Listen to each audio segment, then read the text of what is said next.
Assalamualaikum warahmatullahi wabarakatuh. Nama saya Istijo Prakoso, NIM 2017-273, kelas manajemen law firm F.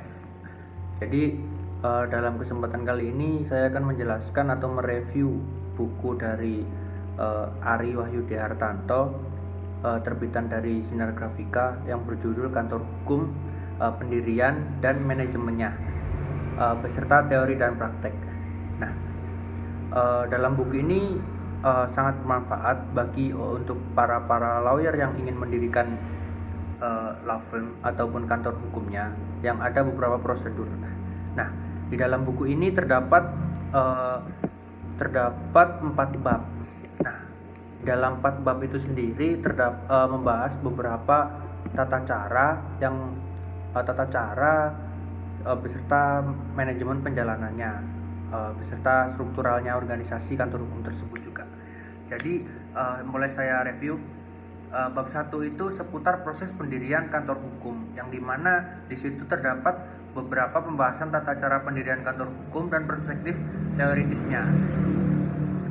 Di bab 1 juga membahas masalah kantor hukum dan perspektif praktis. Nah, perspektif praktis di sini menjelaskan bahwasanya pendirian kantor hukum ada 2 teori. Yang pertama perspektif teoritis itu berdasarkan beberapa teori atau beberapa regulasi yang terdapat dalam sebuah kantor hukum.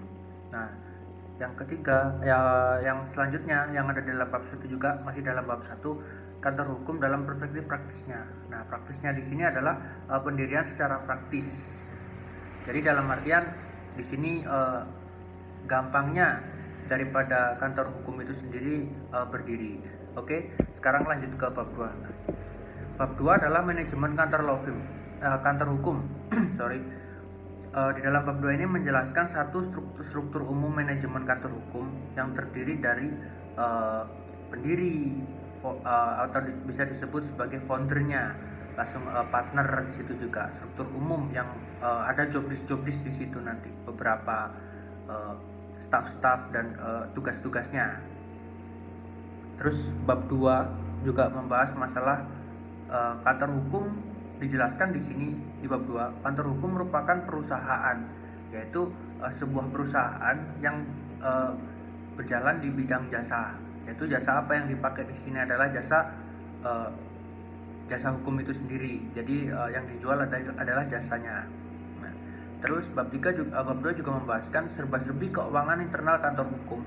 Nah, di sini juga akan menjelaskan beberapa metode untuk wilayah pengaturan di keuangan itu sendiri, termasuk di situ pengelolaannya, uang pengelolaannya, terus honorarium dan lain-lain, serba-serbi daripada keuangan itu sendiri. Oke, lanjut ke bab 3. Bab 3 itu struktur organisasi kantor hukum. Nah, struktur organisasi kantor hukum ini kayak gimana?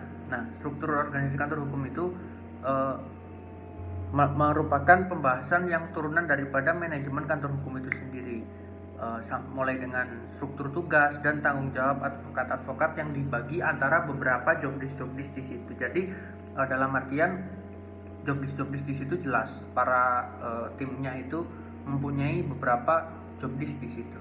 Jadi mempunyai beberapa tugasnya masing-masing. Biasanya itu kalau di kantor hukum itu terdiri atas bagian tim lapang, konflik, pengatasan konflik, dan riset lapangan. Kalau secara umumnya seperti itu. Terus lanjut ke bab 4, profesi advokat, kode etik, tanggung jawab profesi, dan sejarah asosiasi advokat. Nah, di sini lebih ditarik kepada sisi historikal. Historikal dalam artian gimana perkembangan sejarah asosiasi advokat di Indonesia itu sendiri. Nah, di beberapa breakdownnya juga menjelaskan profesi hukum mewujudkan cita hukum ke dalam kenyataan. Dalam artian bahwasanya apa yang ada dalam visi misi dari sebuah law firm itu sendiri tercapai, yaitu cita hukum ke dalam kenyataan. Kenyataan itu sendiri adalah real daripada visi misi yang ada dalam sebuah kantor hukum itu sendiri. Terus di bab 4 juga membahas tentang advokat. Advokat mulai dari pengertian, mulai dari sejarah, mulai dari filosofisnya, kenapa disebut advokat. Nah, di situ dijelaskan di bab 4 juga. Terus bab 4 ini agak banyak juga. Jadi bab 4 ini membahas advokat sebelum berlakunya Undang-Undang 18 tahun 2003 dan advokat setelah berlakunya Undang-Undang Nomor 18 tahun 2003. Nah, ini pra dan pasca Undang-Undang Nomor 18 tahun 2003 tersebut tentang advokat.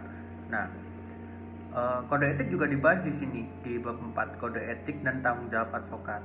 Terus sekilas tentang organisasi advokat. Organisasi advokat perlu yang banyak kita ketahui, ada banyak.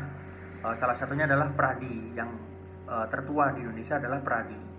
Itu bagaimana mereka para advokat itu berorgan dan melakukan sebuah koordinasi antara advokat. Terus yang terakhir ada peran dan fungsi organisasi advokat. Nah, organisasi advokat ini berfungsi sebagai apa? Nah, nanti akan dijelaskan di dalam buku ini di bab 4. Seperti gimana caranya advokat itu berorganisasi dan berkumpul dalam sebuah perikatan. Saya sebut salah satunya aja ya, Pradi. Itu gimana mereka berkumpul dan melakukan sebuah kerjasama. Dalam artian mereka saling bertukar ilmu ataupun bertukar, bisa dikatakanlah ada LBH di situ. Di Pradi juga ada LBH, dalam artian untuk advokat-advokat yang ingin mengabdikan dirinya untuk masyarakat, untuk advokasi publik. Nah, di situ juga disediakan LBH untuk di wilayah pengabdian masyarakatnya.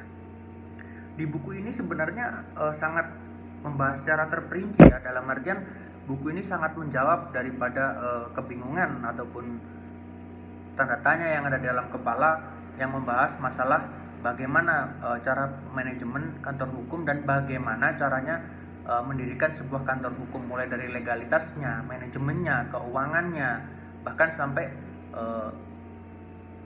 kode etik advokat, sampai sejarah advokat itu sendiri juga dibahas di sini. Karena buku ini sangat perlu untuk beberapa advokat itu melihat dari segi historikal, filosofis maupun secara praktek esensinya itu sendiri. Menurut saya buku ini sangat cocok bagi untuk mahasiswa hukum yang ingin atau bercita-cita mendirikan sebuah kantor hukum. Nah, sekian dari saya untuk review daripada buku Kantor Hukum Pendirian dan Manajemennya yang dikarang oleh Ari Wahyudi Hartanto. Sekian, terima kasih. Assalamualaikum warahmatullahi wabarakatuh.